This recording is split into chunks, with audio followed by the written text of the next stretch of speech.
So hey welcome back. আজকের কিন্তু আবার আমরা চলে এসেছি অ্যাডমিশন অফ পার্টনারের অঙ্ক নিয়ে, এবং আজকের এই ভিডিওটা কিন্তু হলো এই চ্যাপ্টারের লাস্ট অঙ্ক, চ্যাপ্টার 2 এর অঙ্ক আজকে আমরা করব।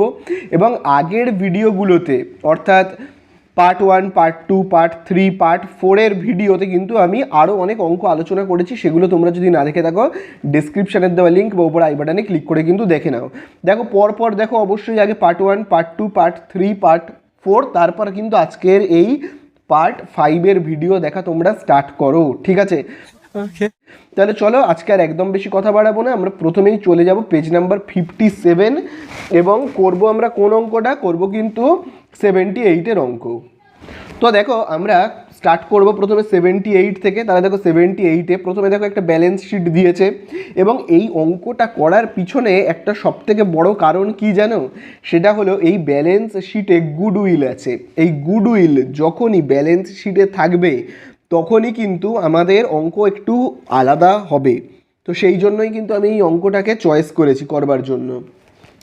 তাহলে দেখো ওল্ড রেশিও তো এখানে বলেই দিয়েছে। তো প্রথমে আমাদের রিভ্যালুয়েশন করতে হয়, তোমরা জানোই রিভ্যালুয়েশনে কী কী আসবে, চলো দেখে নিই। প্রথমে 2 নম্বর পয়েন্ট বলে দিয়েছে ব্যাড ডেপ্ট অ্যামাউন্টিং টু 4000। তাহলে ব্যাড ডেপ্ট এখন হয়েছে কত? 4000। আগে ব্যাড ডেপ্ট কত হয়েছিল? 2000। আগে ছিল 2000, এখন হলো 4000। মানে আগের থেকে এখন কতটা আরও এক্সট্রা হলো? যেটা আমার ক্ষতি হচ্ছিল, আগের বছরে ক্ষতি হয়েছিল 2000, সেটা এবছরের ক্ষতির পরিমাণ 4000। তাহলে আগের বছরের থেকে এবছরে আরও 2000 কি বেড়ে গেল ক্ষতিটা। তাহলে ক্ষতি আমার 2000 আরও বেড়ে গেছে। তাহলে 2000 যতটুকুনি এক্সট্রা ক্ষতি হচ্ছে সেটাকে আমরা ডেবিট দিকে লিখবো, কারণ আমরা কি জানি ক্ষতি মানেই কোথায় আসবে? ডেবিটে আসবে। তারপরে দেখো স্টক রিডিউস 6000, স্টকের পরিমাণ 6000 কমে গেছে, অ্যাসেট কমে গেল, ক্ষতি হলো, ডেবিটে লিখবো।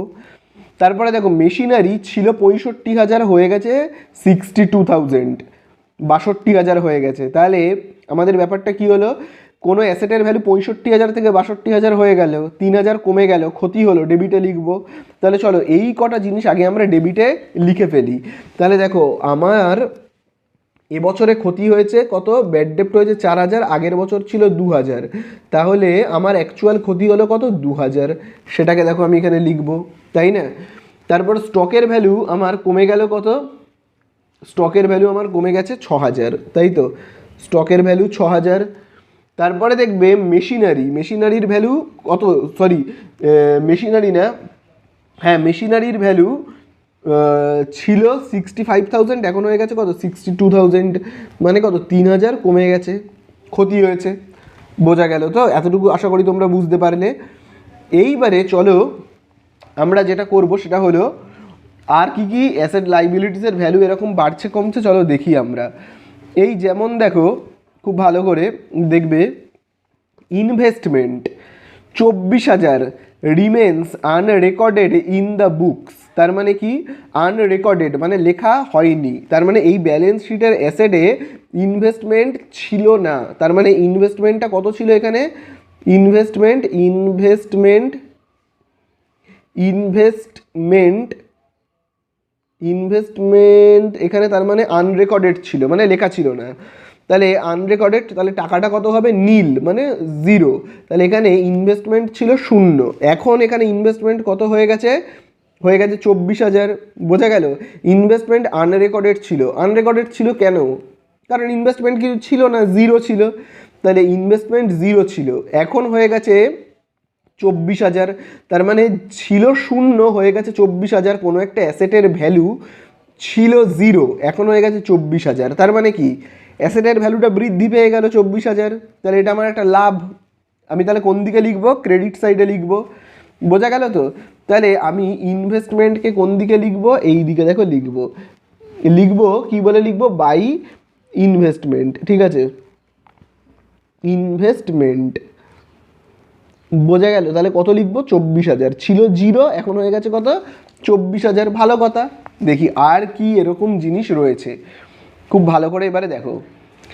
এইবারে দেখো এখানে বলে দিয়েছে 5-এর দাগে বলেছে রেন্ট অফ মার্চ 2025। 2025-এর মার্চ মাসের যে রেন্ট, 2025-এর মার্চ মাসের রেন্ট আউটস্ট্যান্ডিং মানে কি দেওয়া হয়নি, বাকি আছে।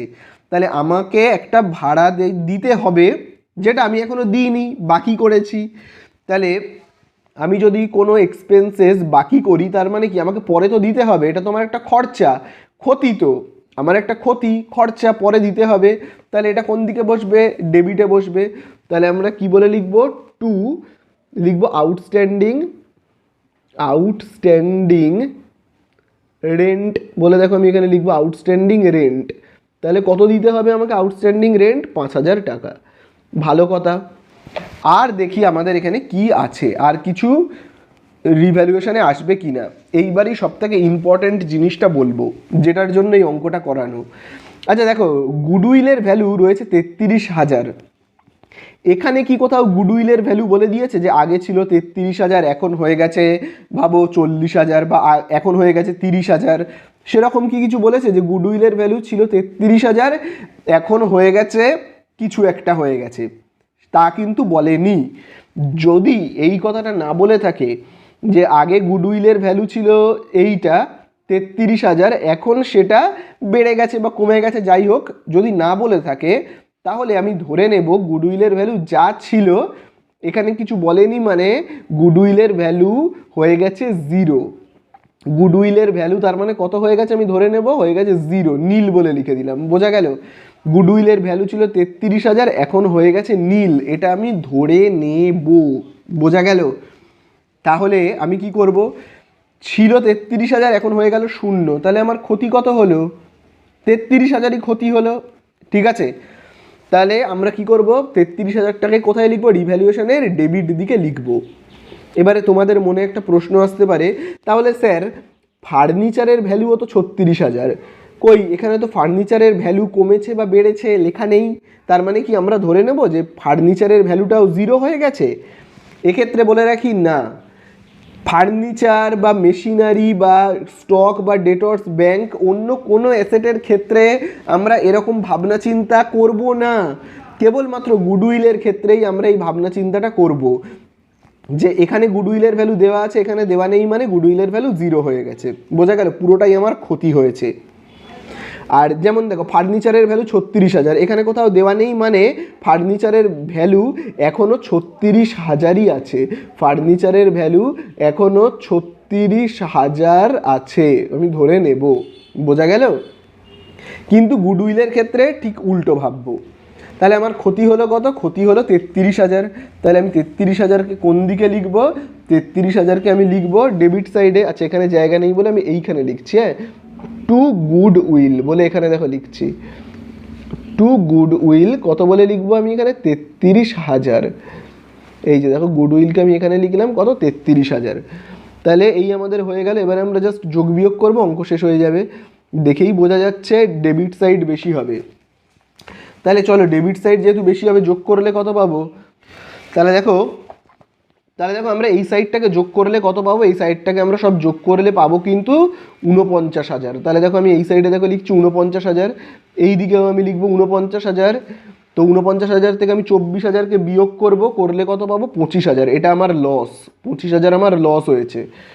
তাহলে বাই আমি কি লিখবো, ক্যাপিটাল বলে লিখবো, ক্যাপিটালে তো ট্রান্সফার করতে হয় তাই না, ক্যাপিটাল অ্যাকাউন্ট বলে লিখবো। তিনজন পার্টনারের নাম কি রয়েছে একবার দেখে নিই চলো। সরি, ওল্ড পার্টনার দুজন রয়েছে, হ্যাঁ ওল্ড পার্টনার দুজন রয়েছে, পার্থ আর বিপ্লব। পি আর বি বলে লিখছি, পার্থর পি আর বিপ্লবের বি। তাহলে চলো 25,000কে ট্রান্সফার করব। ওল্ড রেশিও কত বলে দিয়েছে, 3:2, তার মানে 3/5। আবার দেখো 25,000কে ট্রান্সফার করতে হবে, এই ডিস্ট্রিবিউট করতে হবে, তাহলে এরকম ভাগ করে নেব। তাহলে দেখি আমাদের কত হচ্ছে, এখানে হচ্ছে কত 15,000 আর এখানে দেখো হচ্ছে কত 10,000। ঠিক আছে, তাহলে এই আমাদের হয়ে গেল। এবারে এখানে আমরা করব পার্টনার্স ক্যাপিটাল। তাহলে পার্টনার্স ক্যাপিটালে ওল্ড পার্টনারদের নাম লিখি পার্থ আর বিপ্লব, এখানেও আমি লিখবো পার্থ আর বিপ্লব। আচ্ছা নিউ পার্টনারের নামটা কি দেখি, নিউ পার্টনারের নাম হলো এই যে দেখো কেদার। কেদার যখন আসছে বলে দিয়েছে 1/3 শেয়ার নেবে, মানে 3 টাকা লাভ হলে 1 টাকা নেবে বলেই দিয়েছে কেদার। তাহলে দেখো কেদারের কে, তাহলে দেখো বাই ব্যালেন্স বিডিতে আমি কি লিখবো, বাই ব্যালেন্স বিডিতে যে যত টাকা আনছে তাহলে দেখো পার্থ আনছে 1,00,000, বিপ্লব আনছে 75,000, তাহলে 1,00,000 আনছে আর বিপ্লব আনছে কত 75,000। আচ্ছা রিজার্ভের টাকাটাকে তো আমাদের ভাগ করতে হবে ওল্ড রেশিওতে, মানে তোমার কত 3:2তে ডিস্ট্রিবিউট করতে হবে। তাহলে দেখো রিজার্ভের টাকাটা কত আছে এখানে, রিজার্ভ আছে 25,000, ভাগ করে দিতে হবে। তাহলে দেখো আমি এই সাইডে ভাগটা করছি, রিজার্ভের টাকাকে ভাগ করব, কার কার মধ্যে ভাগ করব, পার্থ আর বিপ্লবের মধ্যে। তাহলে কত রয়েছে এখানে 25,000 রয়েছে, তাই তো 25,000কে আমরা যদি ভাগ করি তাহলে এক একজন পাবে কত করে, পাবে তোমার 15,000 আর 10,000 করে পাবে। তবু আমি এখানে একবার করে দিই, তাহলে দেখো 3/5 2/5, তাহলে এখানে হবে কত 15,000। এটা আমি রিজার্ভের টাকাকে ভাগ করলাম, ঠিক আছে।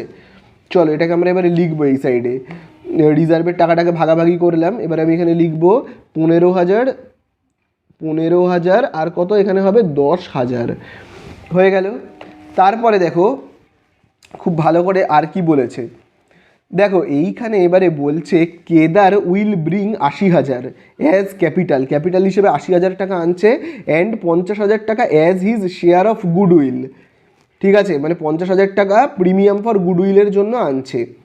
বাট হি অ্যাকচুয়ালি কন্ট্রিবিউটেড 35,000 টাকা টুয়ার্ডস গুডউইল ইন ক্যাশ, ঠিক আছে, কিন্তু সে 50,000 টাকা প্রিমিয়াম ফর গুডউইলের জন্য দেওয়া উচিত, কিন্তু হি অ্যাকচুয়ালি কন্ট্রিবিউটেড, সে দিচ্ছে 35,000 টাকা। 50,000 টাকার গুডউইল প্রিমিয়াম ফর গুডউইলের জন্য দেওয়া উচিত, কিন্তু ও দিচ্ছে 35,000 টাকা টুয়ার্ডস গুডউইল ইন ক্যাশ, তার মানে ক্যাশে দিচ্ছে 35,000 টাকা।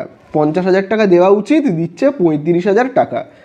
তাহলে আগে আমরা দেখো কি করব, 35,000 টাকা দিচ্ছে এটা আমি ভাববো না, আমি এরকমভাবে ভেবে নেব। আচ্ছা দেখো আগে 80,000 টাকা দিচ্ছে ক্যাপিটাল হিসেবে, সেটাকে তো আমাকে লিখতে হবে না, যে বাই ক্যাশ বলে কেদারের ঘরে আমায় লিখতে হবে কত, কেদারের ঘরে আমায় লিখতে হবে 80,000 টাকা, যে টাকাটা আনছে। এইবারে দেখো প্রিমিয়াম ফর গুডউইলের জন্য কত টাকা আনছে বলো, আনা উচিত 50,000, কেদারের আনা উচিত 50,000, ঠিক আছে, কত আনা উচিত বললাম 50,000, কিন্তু আনছে কত 35,000। তার মানে আমি এরকম লিখতে পারি তো যে 50,000 দিল আবার 15,000 তুলে নিল, এরকমও তো আমি বলতে পারি, একই তো ব্যাপার হলো। তার মানে এই তো কি, সে 35,000 দিল, তাই না। বলেছে কেদার দিচ্ছে কত, কেদারের দেওয়া উচিত 50,000, দিচ্ছে 35,000, তার মানে আমি ধরে নেব 50,000 দেওয়া উচিত, দিল, দিয়ে আবার 15,000 তুলে নিল, এটাও তো বলা যায়। তার মানে কি 35,000 দিল, 50,000 দিয়ে 15,000 নিয়ে চলে গেল। 50,000 দিল মানে কি, দিল মানে আমি ক্রেডিট দিকে লিখব, আবার নিয়ে চলে গেল মানে কি ডেবিট দিকে লিখব, বোঝা গেল কি বললাম। তার মানে আমরা এইভাবে লিখতে পারি, এইভাবেই লিখতে হবে। এবারে 50,000 টাকা যেটা কেদার আনছে প্রিমিয়াম ফর গুডউইল, সেটাকে তো এখানে লেখে না, সেই 50,000 টাকাকে পি আর বি দুজনে ভাগাভাগি করে নেয় স্যাক্রিফাইসিং রেশিওতে। তাহলে আমরা 50,000কে পি আর বি এর মধ্যে ভাগাভাগি করে দেব স্যাক্রিফাইসিং রেশিওতে। তাহলে চলো আমি স্যাক্রিফাইসিং রেশিওটা বের করি এবারে। তাহলে দেখো আমরা জানি ওল্ড পার্টনারদের নাম কি কি রয়েছে, পি, বি, আর নতুন পার্টনারের নাম কেদার। আচ্ছা কেদার বলেছে নেবে 1/3, তার মানে 2/3, এই 2/3টাকে কি করবে, ভাগাভাগি করে নেবে। কে কে ভাগাভাগি করবে, পার্থ আর বিপ্লব, তাই না। তাহলে পার্থর দেখো ওল্ড রেশিও কত 3/5, বিপ্লবের ওল্ড রেশিও দেখো কত 2/5, তাহলে এখানে গুণ করলে কত হবে 6/15, এখানে কত হবে আবার 4/15। এদের দেখো যেহেতু সব নিচে 15 করে রয়েছে, তাহলে এখানে 3-এর সঙ্গে 5 গুণ করলে হবে 15, তাহলে এখানে 5 গুণ করলে তো এখানেও করতে হবে, তাই না। তাহলে এই আমাদের বেরোলো নিউ রেশিও, সব 15গুলোকে কাটো, তাহলে পাচ্ছি 6, 4, 5, তাহলে এই যে দেখো 6, 4, 5, এটা হলো নিউ রেশিও। এবারে আমাকে কি করতে হবে, sacrificing ratio P R B এর। তাহলে পি এর আমরা ওল্ড রেশিও থেকে, মানে এই তো ওল্ড রেশিও, সেখান থেকে বিয়োগ করব কাকে, নিউ রেশিওকে, মানে 6/15কে। তাহলে লসাগু কত হবে 15, 5 দিয়ে 15কে ভাগ করলে কত, 5 দিয়ে 15কে ভাগ করলে 3, 3 আর 3-এ 9, 15 দিয়ে 15কে ভাগ করলে 1, 1-এর সঙ্গে 6 গুণ করব, 6-কে 6, তাহলে 3/15। আবার দেখো বি এর, এবারে বি মানে বিপ্লবের আমরা কি করব, স্যাক্রিফাইসিং রেশিও বের করব। তাহলে ওল্ড রেশিও কত, 2/5, সেখান থেকে আমি বিয়োগ করব নিউ রেশিওটা দেখো এই যে 4/15, তাই না, 4/15। তাহলে হবে কত, 15, 5 দিয়ে 15কে ভাগ করলে কত, 3, 3-এর সঙ্গে 2 গুণ করব, 6, 15 দিয়ে 15কে ভাগ করলে 1, 1-এর সাথে 4 গুণ করব, তাহলে আমরা পাচ্ছি কত, 2/15। তাহলে 15 15 কাটো, থাকছে কত, 3:2, তাহলে আমরা পাচ্ছি কত, 3:2। এই হলো আমাদের স্যাক্রিফাইসিং রেশিও। এই রেশিওতে আমরা কি করব, 50,000 টাকাকে ভাগ করব। ঠিক আছে, তাহলে এই ব্যাপারটা তো তোমরা সবাই বুঝতে পেরেছো যে 50,000 টাকার গল্পটা, যে 50,000 আনা উচিত মানে আনবে, তো এনেছে, তাই জন্য ক্রেডিট দিকে লেখা হয়েছে। এবারে অ্যাকচুয়ালি কিন্তু এনেছে 50,000 নয়, 35,000, তাহলে 50,000 লিখলাম এবং আবার 50,000 টাকা আনছে, মানে যদি আমরা ক্রেডিট দিকে লিখি তাহলে 15,000 টাকা আনছে না, আবার তুলে নিচ্ছে মানে আমি ডেবিট দিকে লিখলাম, তাই না। 50,000 আনলো, 15,000 তুলে নিল, তার মানে কি 35,000ই তো আনলো। তাহলে এই 50,000 টাকাকে আমরা স্যাক্রিফাইসিং রেশিও মানে 3:2 অনুপাতে ভাগ করব 50,000কে। তাহলে ভাগ করলে এবার কত হয় আমরা দেখি, চলো দেখো 50,000কে আমরা যদি ভাগ করি পি আর বি এর মধ্যে, তাহলে কত হবে, তাহলে এই তো তোমার হবে 3/5, তাই না। তাহলে 3/5 হলে হবে কত, হবে কিন্তু 30,000, ঠিক আছে, 30,000। আচ্ছা, এবারে বিপ্লব কত পাবে, ওই একইভাবে 50,000 টাকাকে আমি ভাগ করব কত, 2/5, তার মানে কত হবে তোমার 20,000। তাহলে পার্থ পাবে 30, বিপ্লব পাবে কত, পার্থ পাবে তোমার 30,000, ঠিক আছে, আর বিপ্লব পাবে কত, 20,000। বোঝা গেল। তাহলে 50,000কে কি করতে হয়, দুজনের মধ্যে ভাগাভাগি করে দিতে হয়, বোঝা গেল। আচ্ছা, এবারে এই যে রিভ্যালুয়েশনের লসটাকে তো আমার লেখা হয়নি, লস হলে কোন দিকে লিখতে হয়, এই যে রিভ্যালুয়েশনের এই যে লস হলে তো আমাকে এই দিকে লিখতে হবে না, লাভ হলে যেমন এদিকে লিখতে হয়, তাহলে আমাকে লিখতে হবে টু রিভ্যালুয়েশন বলে, রিভ্যালুয়েশন। তাহলে রিভ্যালুয়েশন বলে আমি দেখো কত লিখবো, 15,000, আর বিপ্লবের কত, 10,000। এই আমাদের হয়ে গেল। তাহলে এই অঙ্কে নতুন যেটা শেখার ছিল আমাদের, সেটা হলো কি, গুডউইল যদি ব্যালেন্স শিটে থাকে কিভাবে করতে হয়, আর প্রিমিয়াম ফর গুডউইলের এই ব্যাপারটা হয়ে গেলেই আমাদের হয়ে গেল। তাহলে চলো আমরা যোগ করি, 1,15,000 আর 30,000 করলে কত হবে, 1,45,000। আবার এই দিকে লিখবো 1,45,000, সেখান থেকে 15,000 বিয়োগ করব, 1,30,000 হলো 75,000, 10,000 আর 20,000 করলে আমাদের কত হবে, 1,05,000, 1,05,000। তাহলে এখানেও দেখো আমি লিখবো কত, 1,05,000, সেখান থেকে 10,000 বিয়োগ করব, হবে কত, 95,000। একইভাবে এখানে দেখো কত রয়েছে, 80,000। তাহলে এই 80,000 থেকে 15,000 বিয়োগ করলে কত হবে, তাহলে দেখো 15,000 বিয়োগ করলে হবে 65,000, ঠিক আছে। তাহলে এটাকে আমরা কি বলে লিখবো, টু ব্যালেন্স সিডি বলে, তাই না। এবং টু ব্যালেন্স সিডিটাকে আমরা কোথায় ট্রান্সফার করি, ব্যালেন্স শিটে। দেখো ব্যালেন্স শিটের দেখো পি, বি আর কেদারের কে, তাহলে দেখো 1,30,000, 1,30,000, 95,000 এবং এখানে দেখো কত রয়েছে, 65,000। যোগ করে একেবারে কোন দিকে পাঠাবো, একেবারে এই সাইডে পাঠাবো। এই সাইডে পাঠালে কত হবে, 2,90,000, 2,90,000। এবারে দেখো এইগুলো তোমরা করবে, এই যে ব্যালেন্স শিট বানাবে। যেমন দেখো ব্যাংকে আমরা কত লিখবো বলো, ব্যাংকে কত লিখবো, এই দেখো ব্যাংকে রয়েছে তোমার 35,000। আচ্ছা, ক্যাপিটাল হিসেবে এনেছে 80,000, আর এখানে কিন্তু এনেছে দেখো 50,000 আনার কথা, এনেছে 35,000। তার মানে আমি কীরমভাবে করেছি, 50,000 লিখেছি, আবার 15,000 কি করেছি, বলেছি যে 50,000 দিলেও তারপর 15,000 তুলে নিয়ে চলে গেল, তার মানে অ্যাকচুয়াল দিয়েছে কত, 35,000 দিয়েছে না। তাহলে এখানে আমরা কত লিখবো, ব্যাংকের ছিল 35,000, ক্যাপিটাল হিসেবে আনলো 80,000, তাই না? আবার যোগ করব 35,000, যেটা প্রিমিয়াম ফর গুডউইলের টাকা, সেটাকে আমরা যোগ করলে কত পাবো? পাবো কিন্তু 1.5 লক্ষ, 1.5 লাখ।